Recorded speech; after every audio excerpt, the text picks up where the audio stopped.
Fire Emblem. Only released in Japan, it is some sort of a good strategy game for tacticians. It's a chess-like game where you can play a Lord, Cavalier, Pegasus, bow shooter, fighter, and even a, well, that looks like a healer. Well, at the beginning, they want you to fill in the personal information. Holy gosh, isn't it unnecessary? Well, whatever. You're playing as a tactician over here, but you will disappear after an event or some talk or anything. What's a dosebag? He's the role in this game. He cannot just disappear.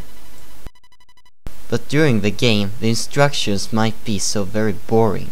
I mean, whatever you're trying to push a button or anything to skip, you cannot skip, and you will sit there like a bitch and take it. Instructions, instructions, instructions, instructions, and more instructions. Boring! The game is so boring I have to sleep. But for those who have not been playing this game before, it's not so boring. But for experts that really know how to do it, it's very boring. But the battles are good fought, and your mission is to destroy enemies before getting to the ending boss. But not only that, some chapters also contain that you have to seize the throne after you're killing the enemy.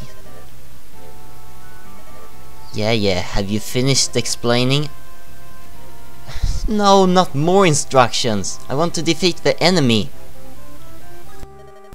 And after you destroyed all of the enemies, destroy the chapter boss, and or seized the throne or house, you win the chapter.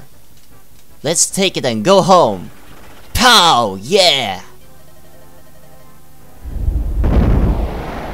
Go to hell! Sometimes during the game, one of your characters go in level and raises their stats, and that's how to improve their character skills. But that's only the positive thing I have to tell. But it's going to be worse. More instructions? Don't they get enough of it?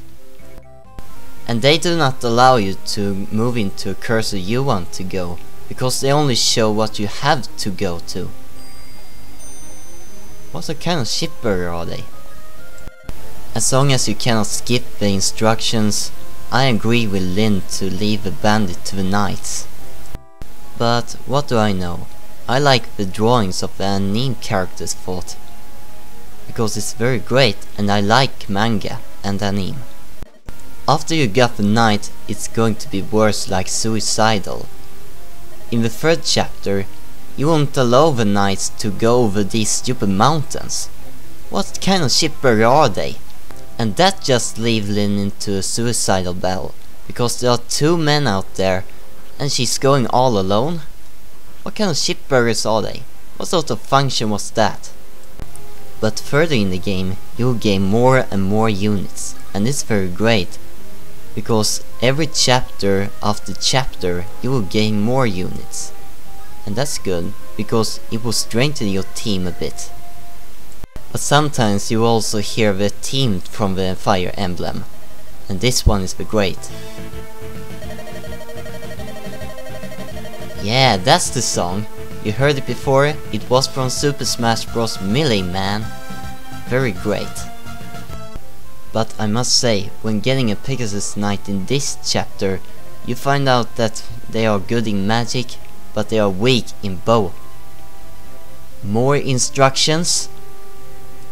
Well, I don't know what the company is up to, but I think it's too boring when getting more instructions every chapter. And that doesn't amaze me too much. But despite of the boring instructions and the boring things you got to do, you will really think it's a great game. Good anime drawings, good music, and great characters, of course. You really like the game when you see it. It's a great game thought, but you will get bored. But it's a great game with good music and good characters. So I will give it 3.5 stars for it.